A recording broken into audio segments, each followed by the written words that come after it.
রমজান মাসের দিনগুলো এক এক করে কিভাবে যে দ্রুত পার হয়ে যাচ্ছে আসলে বোঝাই যাচ্ছে না। আসসালামু আলাইকুম এভরিওয়ান, কেমন আছেন সবাই? আশা করি সবাই আল্লাহর রহমতে ভালো আছেন। আর আমার তো গলার অবস্থা দেখে বুঝতেই পারছেন আমি কেমন আছি। তো যাই হোক, যেহেতু আপনাদের সাথে ডেইলি ব্লগ শেয়ার করি সেহেতু ভিডিও তো শেয়ার করতে হবে আপনাদের সাথে। তো চলে আসলাম নতুন আরেকটি ব্লগ ভিডিও নিয়ে। এই তো সকালবেলা উঠে আজকে বুটের ডাল দিয়ে রান্না হবে চামড়া মুরগির পা পাখা আর কি। তো ডালটা ভিজিয়ে দিলাম, ছোলা বুট ভিজালাম, আর এই তো বড়ার ডালটা ভিজালাম। আর এখন রুমে চলে আসলাম, রুমগুলো গুছিয়ে নিব। তো এই তো আমার রুমের বাইরেটা গাছ লাগানো আছে বেলকনিতে, বেশ ভালোই লাগে রুমের ভিতর থেকে। তো এখন এই তো রুমগুলোকে গুছিয়ে নিচ্ছি, বেডগুলোকে আর কি। ছেলে মেয়ে দুইজনই উঠে গিয়েছে, তো ওদেরকে একটু লিখতে দিয়ে তারপরে তো আমি একটু বিছানাগুলো গুছিয়ে নিচ্ছিলাম। তো পুরো রুমটা গুছিয়ে নিয়ে তারপরে আরেক রুমটা গুছিয়ে নিলাম, বাচ্চাদের রুমটা প্রথমে গুছালাম, এখন এই তো আমাদের রুমটা গুছিয়ে নিচ্ছি।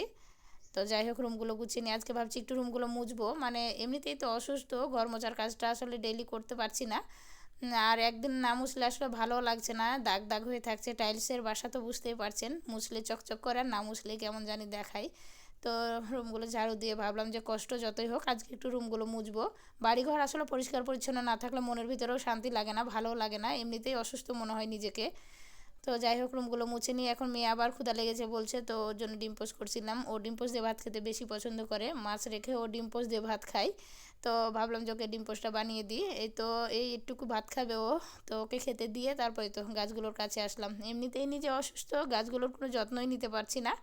তো গাছগুলোর গোড়া একদম দেখছি শুকিয়ে গেছে মাটিগুলো, তো গাছগুলোতে পানি দিতে হবে। হাজব্যান্ড অবশ্য মাঝে মাঝে দেয়, আমার বেশ কয়েকদিন ধরে গাছের দিকে কোনো খেয়াল রাখাই হচ্ছে না আসলে।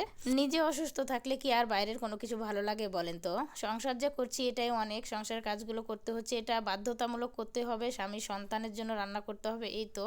তাই আর কি, যেটুকু না করলেই নয় সেটুকু করতে হচ্ছে। আর এদিকেই তো গাছে পানি দিয়ে আমি চলে আসলাম রান্নাঘরে, সন্ধ্যার জন্য রান্নার প্রস্তুতি নিতে আর কি। আমি এরকমই, মানে সুস্থ থাকি আর অসুস্থ থাকি না কেন, আমি একটু আগে থেকেই কাটা বাছাগুলো করে রাখতে পছন্দ করি। ছোলার ডালটাই তো সিদ্ধ করে নিলাম, আর এদিকে ডালটা বেটে রেখে দিব। আর এই তো ছোলা বুট যেটা, সেটা আর কি ইফতারের জন্য সেদ্ধ বসিয়ে দিয়েছি, সেদ্ধ করে রেখে দিব। আর এদিকে টুকটাক যে কাটা বাছাগুলো আছে সেগুলো করে রেখে দিব। এই তো আলুটা কেটে রেখে দিচ্ছি, আলু আর টমেটো রান্না করব। আর ওই যে ছোলা বুটের সাথে মুরগির পা পাখা চামড়া, যেগুলো এর আগে রোস্ট করেছিলাম বেশ কয়েকদিন, তো পা পাখাগুলো থেকে গেছিলো গিলা কলিজাগুলো, তো সেগুলো দিয়ে ডাল দিয়ে খেতে আর কি খুবই পছন্দ করে আমার ছেলেটা, তো আমারও বেশ ভালো লাগে। তো বললাম যে আজকে রান্না করি।